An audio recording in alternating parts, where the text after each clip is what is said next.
Welcome to Life and Vibration Lifestyle Architecture. In this class of How to Human Energy 101, which is a continuation of another class in which I will link for you here. And this is a series on making self-care and self-care and understanding our own human behavior and nature very simple. I call it, in the way, the KISS method, which I'm sure many have heard, the Keep It Simple student. And with me, I just use the play on words with the Keep It Simple Stacy, as that's my name, or the Keep It Simple self-care. And from that, I'm just going to do a quick review of where we left off, but if you have not watched that previous video, I suggest in doing that, as I won't be going into as much detail. We talked about how the cell phone is a really good representation of our cell in the sense of understanding and becoming aware of how it charges, and also when we should know to charge it, so signs and indicators. And the same thing with our cell phone. When it starts to lose charge, the cell phone can start to lag, the applications and systems will start to run slower, they'll delay. And also another big issue with our cell phones is when storage starts to get too full, that starts to have a huge effect on the function of the systems and the phone as well as your ability to continue flowing and creating more information, new content. The same thing with our cell, and in that same essence, also on our cell phones, we have those different applications, we have those different file folders, we even have different names for them, and it's organized. It's a very organized system. You even have the ability to shift and change where your applications are and change the names to things that resonate with you. We have that same opportunity when we're organizing our organism, and when we get to know ourselves, it makes life a lot more functional. The reason why the cell phone works as a great example, when we're learning about our human behavior, using our imagination and being able to visualize something that's relatable helps us in getting that mind over our material world and breaking things down, that 1 plus 1 equals 2. And so in understanding fun, functional, function, able, it's the able, which really is just our willingness to look at things differently, learn about ourselves, and that willingness is connected to our willpower, our solar plexus, our third chakra, which is our mental health, our mental body, and our thought patterns. And so the higher mind, the imagination, which is in that much broader picture view, would make up our belief systems, what we're able to imaginate the cell, what we're able to visualize. In the essence of our senses, our substance, we have our ideas, thoughts, feelings, and actions, which we talked about in the first video, which if we're looking at on an elemental level, the idea is the air, the thought, as we spoke of, is the mental, is the fire, which is the same element as the solar plex chakra, and also governs our digestive system. So when we think about our fire, we have excessive fire or a deficiency in fire, and this will show up in different traits in our human behavior. The same way, if we spend excessive time out in the sun, we can get a sunburn. The same way we can feel if our mind is sitting there excessively thinking, we can also start to affect our own physical body, speeding up our heart rate and our breath, and creating our own anxiety or panic attack because we're creating a flux of our ideas, thoughts, feelings, and actions, as opposed to balancing and organizing them like we are learning to, all these tools and techniques, and how to do that with our organism, with our cell, with ourself. The feeling would be the water, and the action would be the earth. So we can expand that into the first dimension, or the root. And the water, we can go into the second dimension. And we go into then the chakra system, the energetic system. Root, we then go into the sacral. Thought, fire, we're in the third dimension. The solar plexus.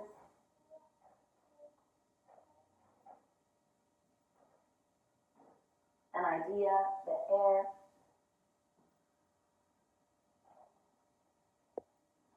The fourth dimension.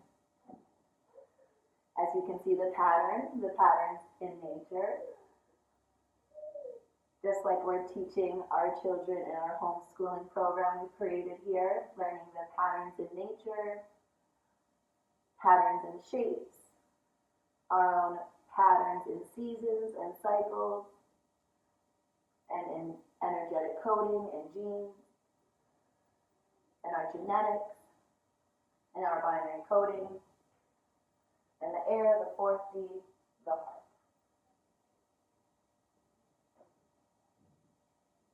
And so when we were talking about the willingness, the able, we were also then referencing to the solar plexus, which would be the seat of our willpower, our willingness to stand in our core values, and the solar plexus acting as that center and that core.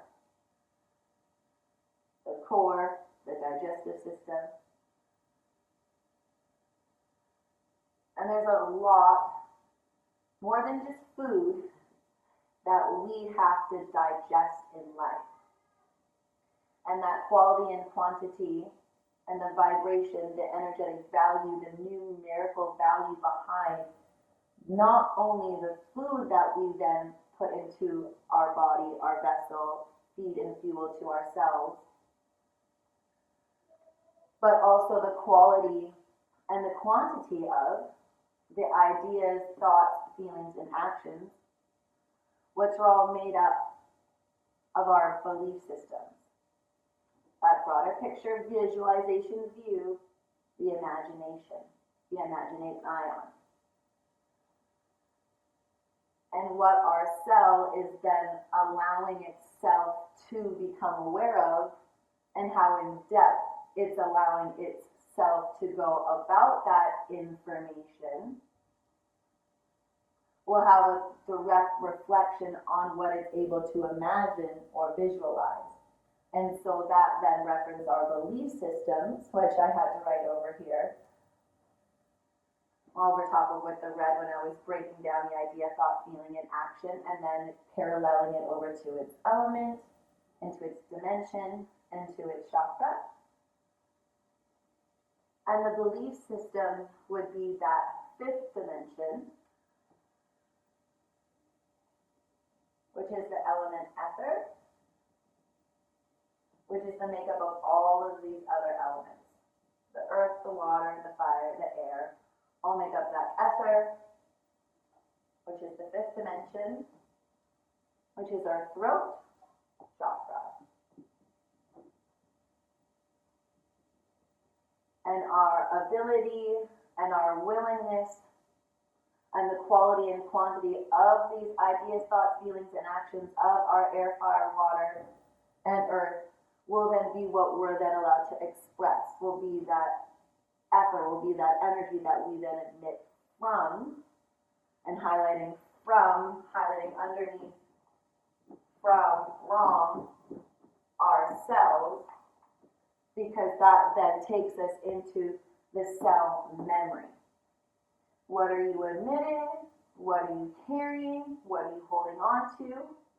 What ideas, thoughts, feelings, actions, belief systems have you inherited, programmed, conditioned, been influenced by ancestral, societal, parental structures, cultures, systems? All of that will have an effect on our very own selves. So then that leads to becoming aware of those belief systems and the ideas, thoughts, feelings, and actions that are then in a way underneath them, that are stored within our very own selves, and the quality and quantity of those belief systems and those elements, those energies, and then finding which ones actually align with us, serve us,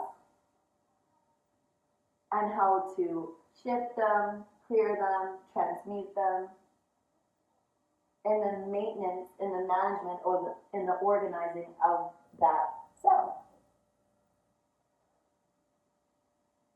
And there's several different techniques in which we can do that, the study of the self, through our very own traits, behaviors, patterns, cycles, values, morals, how we respond, how we react, what our coping mechanisms are, and our own willingness to pay that attention to our very own selves, how that's then affecting and playing off in others, what then patterns and cycles and seasons and behaviors we're carrying from our family members, from our ancestors, from what norms and definitions we've taken on that are not even true to the actual meaning behind most of these words or experiences, and how that in itself is affecting this information, the ROM, the realm, the memories, the energy, the information we're carrying within ourselves. And from that perspective, we're then getting into perspective, which is the sixth dimension, which is the third eye,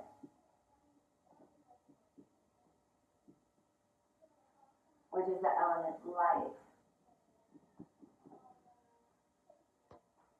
You can think sunlight, but in the essence of enlightening, we're lightening the vibration, we're heightening the view, we're taking that view from above, from the sun representing the persona, the person, and we're enlightening the rest of ourselves with that broader view, that third eye, that shifting of our perspective, which comes from, in a way, getting that higher view, getting our mind over our belief systems, which comes from just the studying of our own belief systems and that internal self-study and research in itself starts to charge and turn on the self. That curiosity to learn about yourself takes you out of just the first dimension, the earth, the root, the survival, the basic, the reptilian mind, and into the second dimension, the water, the sacral, the mammalian part of the brain, which also then takes us into the mammalian part, which is the habits, the habitual, the creatures of habits. And so as we start to study our habits in our relationships with self and other, in our relationship with our own body and our environment and our routines and our day-to-day life, we start to activate these parts and these dimensions and these levels of ourselves, and this begins what we call evolution.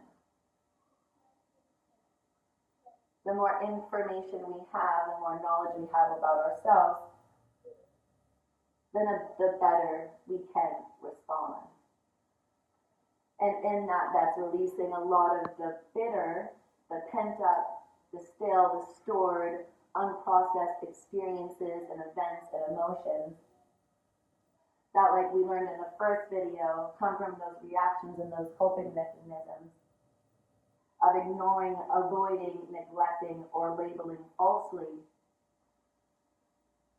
our very own ideas, thoughts, feelings, and actions, those indicators, those signs and symptoms from our very own environment, body experience that are letting us know when the cell needs charging, resting, transmuting, essentially acting like that guide, as the emotions do, which is why discernment is so important, as to when there's obviously something that you're carrying or holding on to that is of lesser value, a belief system that is a fear or false base, that is affecting the way the systems and the functionality of your genius cell is able to then work. And this comes down to the just breaking the science and the spiritual and weaving it together to best then understand our very own human behavior. So the cell phone, as it's dropping in percentage and saying, low power mode will turn on if you don't charge me, as well as physically shutting off when it needs charging, we can experience a lot of those same symptoms within ourselves. But when we can catch them in the bigger picture first, catch it in the light, the ether, the air, the fire, the water, the earth, before it becomes so physical and before it becomes so dense, that's when we're living preventatively. So we'll get those subtle cues and notifications and ideas, and even just the beliefs in knowing once we understand how a body works, and even just basic health. But they're like, I should rest. There's an idea.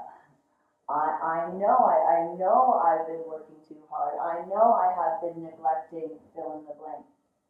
We have these ideas, thoughts, feelings, and actions. We have this knowledge about ourselves. But the quality and quantity of it and how deep we've gone with it and how much we've connected it will also then play a part in how much we're willing to then give to ourselves. And therefore, the change needs to happen in the belief system.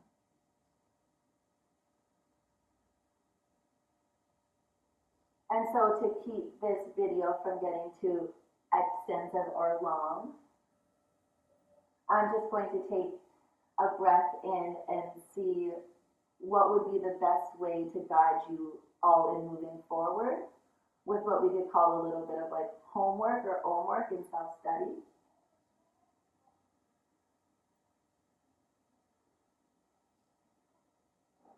So listening to yourself, to those symptoms, to those cues and subliminal messages, that guidance from your own physical experience of tripping or slipping or dropping or what you might label an accident, aches or pains in your body, and your very own ideas, thoughts, and feelings of, I should maybe do this, I need to do that. And when we catch those, when we start listening to those voices, to that guidance, and giving it the action, giving it that full earthly experience, those are then the voices, those are then the energies that will get louder. And then the parts and the versions of ourselves that try to pull us back into old less than habits, patterns, and cycles. Like we're turning the volume down on them, we're not feeding them, we're not fueling them any energy. And we're feeding and fueling the parts of us that are actually then supporting the regulation of your nervous system. And so to simplify it, pay close attention, which will take slowing down, and a tool that will assist you in doing that is breathing. So we'll do a very light and simple breathing technique and exercise. You can find a seat, elongate your spine, relax your shoulders, soften your face. Place your hands on your knees. You can do this down, you can do this anywhere, which is something I actually suggest doing, getting very comfortable and just using this tool whenever it's needed. And you're slowing down your heart rate by focusing on your breathing, which can help slow down your mind, which will then help to bring you back in the present moment and that fluctuation of beliefs, ideas, thoughts, feelings, and actions that are then all scattered and creating that then physical fluctuation can start to dissipate. You're recalibrating. You're taking management back over yourself.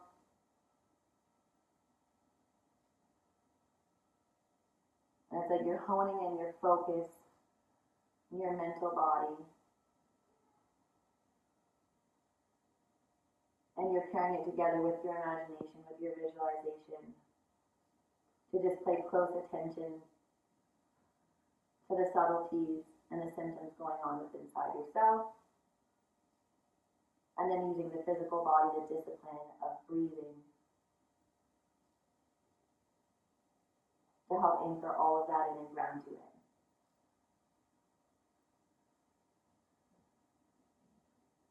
And so you'll start by just slowing your breathing down and breathing in through the nose and out through the nose. And you don't have to close your mouth to do this. What you imagine is that you're fogging up a mirror in front of you with your breathing, or to clean off your glasses. And that will create the growl and the constriction in the back of the throat.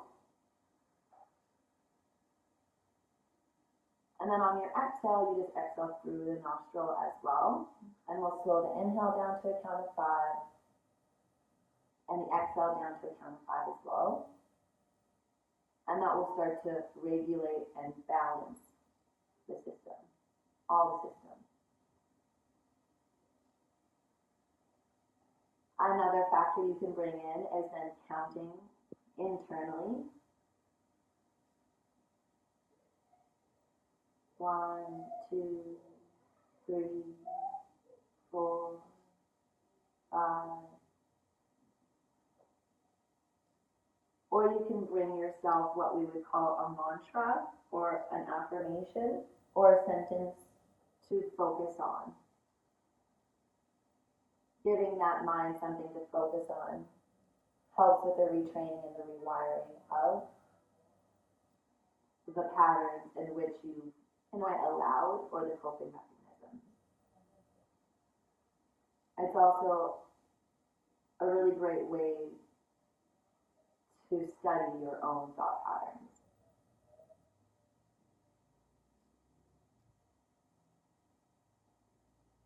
And so simply I am breathing in, and I am breathing out. On the inhale and exhale. And then notice when your mind is wandered off of the affirmation or mantra. Smile and then guide it back, like when you're trying to teach recall to your dog. And you're back to that center, and then just start with your affirmation again. And then you're observing without judgment or criticism over how, caffeinated or revving or lagging or dissociated or forgetful or hazy your state might be.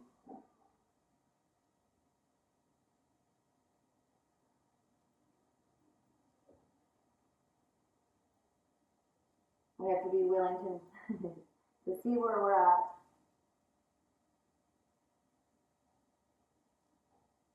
To be able to help ourselves.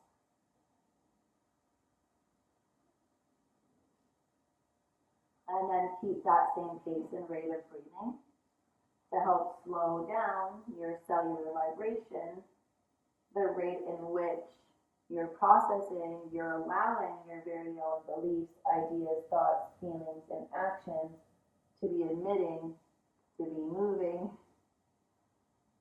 the way in which you are giving of yourself.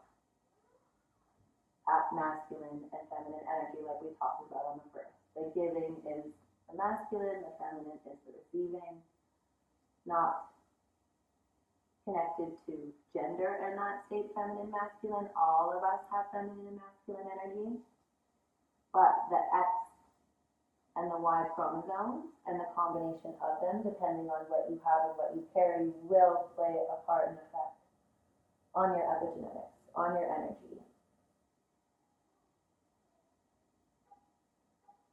And just learning about it and understanding it can help you make so much more sense of your day-to-day manifested life, your own traits, your own behaviors, things that you might have labeled in category of like struggling with or stressed out about or challenged with about yourself or not understanding or sure of. That's what all of this information is about. It's about just breaking it down very simply so we can then take our personal power back and start to become our own self-healing, self-managing experts, because that will, on a much broader picture scale, affect and ripple out towards the rest of the collective consciousness. And if everybody is tending to and managing and caring about the energy and what they're emitting, our collective in its state of consciousness and our world would look a lot different. And that we get to start to just experience within our very own life. And that's what you're then going to zoom your camera on right now, is just slowing things down and studying yourself and your environment around you and how everything is starting to affect one another and connect.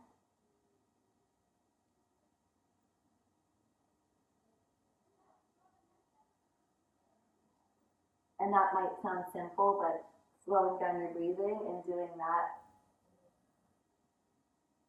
and how much our systems have become imbalanced and deregulated and desensitized from lifestyles and decades and what we're carrying on a much bigger ancestral cosmic level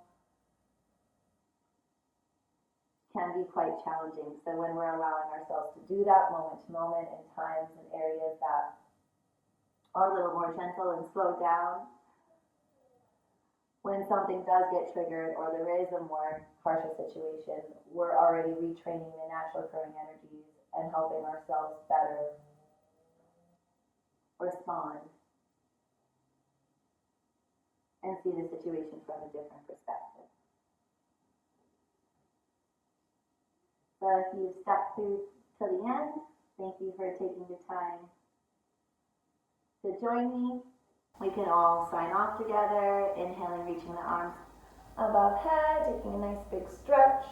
You can take your gaze up, bring the palms together, exhale down to the heart.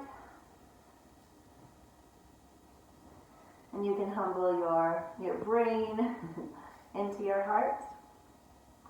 And the teacher and light in me honors the teacher and light in each and every one of you. Namaste.